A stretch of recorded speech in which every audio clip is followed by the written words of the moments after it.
एक दिवस उपाशी राहिल्याने रक्तामध्ये शुगर लेवल कंट्रोल होते, त्यामुळे रक्तप्रवाह सुद्धा सुरळीत होतो. संशोधनामध्ये असे दर्शवते की हृदयविकार, कर्करोग आणि संधिवात यासारख्या दीर्घकालीन आजारांमध्ये इन्फ्लामेशन आढळू शकते. काही अभ्यासात असे आढळून आले की उपवासामुळे इन्फ्लामेशन कमी होण्यास मदत होते आणि आरोग्य देखील सुधारते.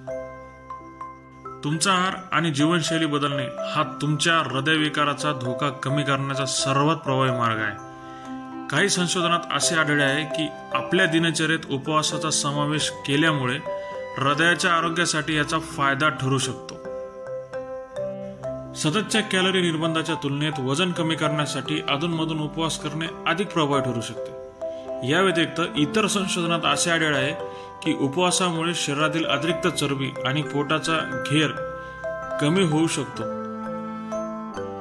उपवास केल्यामुळे आपलं मेटाबॉलिझम वाढू शकते आणि शरीराचे वजन आणि शरीरातील चरबी कमी होण्यास देखील मदत होते.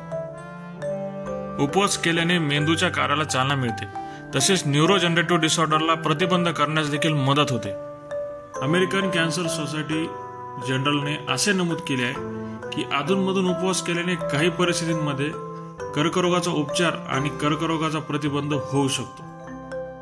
तर चॅनलला नक्की लाईक करा, शेअर करा आणि सबस्क्राईब करा आणि नवीन व्हिडिओचे नोटिफिकेशन मिळवण्यासाठी बेल आयकॉन प्रेस करून अपडेट मिळवा.